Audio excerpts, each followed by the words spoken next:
Вкусно! Изградба и продажба на станови Трим и Лум.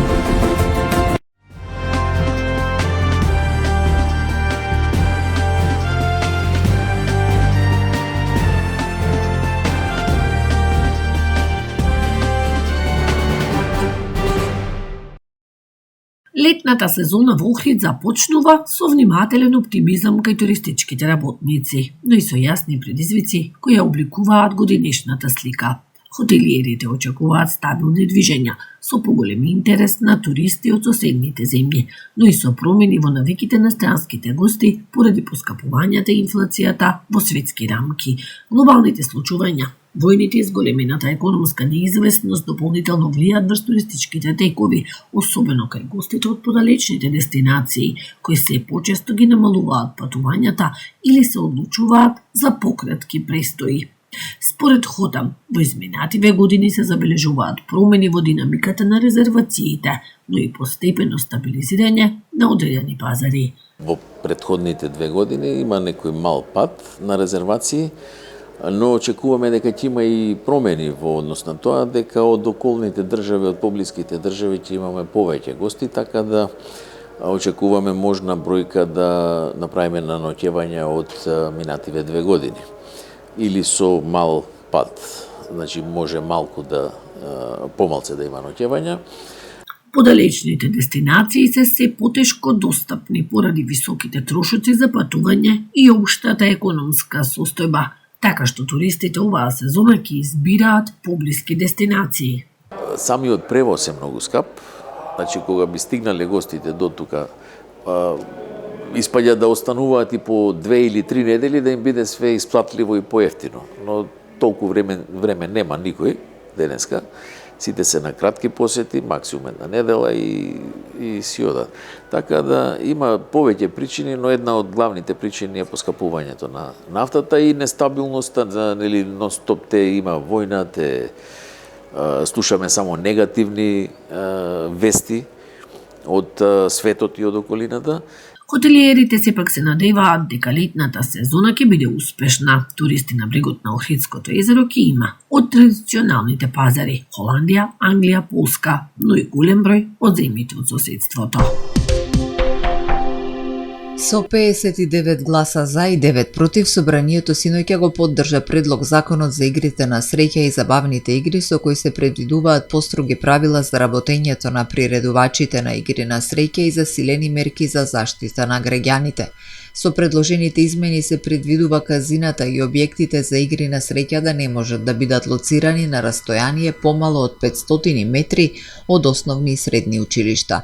Законот воведува и забрана за рекламирање на излозите на објектите во кои се приредуваат игри на среќа, како и забрана за реклами со кои коцкањето се представува како начин за постигнување личен успех или финансиска добивка. Една од новините е и обврската секој апарат за игри на среќа да биде опремен со систем за геолокација GPS, што ќе овозможи тековна контрола од страна на Управата за јавни приходи. Со законското решение се предвидува и лиценците да не можат да се мултиплицираат, како и воведување нови финансиски давачки за отворањето уплатно-исплатни места. Дополнително се зголемуваат износите на банкарските гаранции што треба да ги обезбедат приредувачите на игри на среќа, а се имплементираат и препораките на Советот на Европа со цел за јакнување на механизмите за спречување на перење на пари и финансирање тероризам. Во организација на ИПА регион Охрид утре ќе се одржи јубилејната 10-та меѓународна ИПА велосипедска рекреативна тура Охрид Струга Радожда, која и годинава ќе ги обедини љубителите на велосипедизмот од земјава и од странство.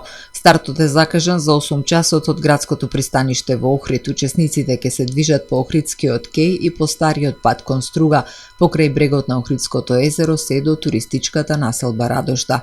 Турата се реализира во рамки на проектот ИПА Вело Викенд на точак Охрид и Струга да видам, чија цел е промоција на велосипедско поврзување на Охрид и Струга, како и развој на велосипедската инфраструктура кон Радожда и Пештани.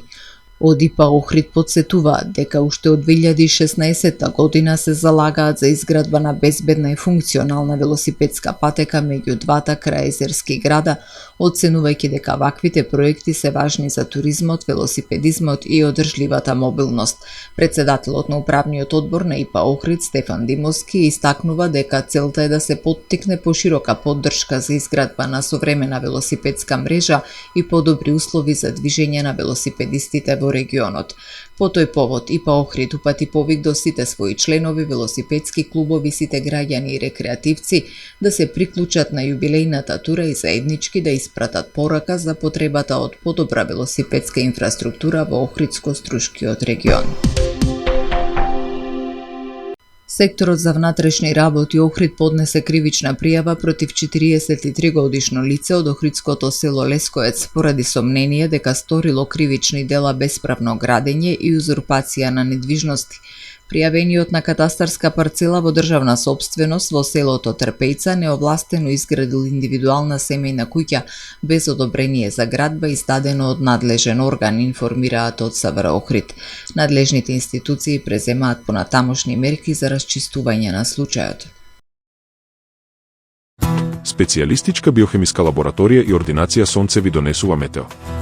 Во Охрид денеска имавме умерено облачно време со сончеви периоди и посвежо со повремени врнежи од дожд. Максималната дневна температура се искачи до 21 степен.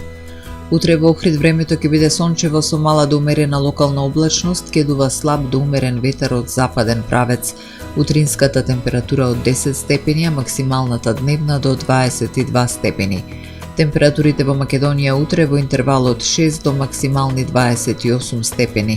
Во следните денови до четврток времето ќе биде претежно сончево и стабилно, освен во среда кога се очекуваат нови врнежи од дожд. За време на викендот ќе биде посвежо, а од понеделник температурите ќе бидат во пораст.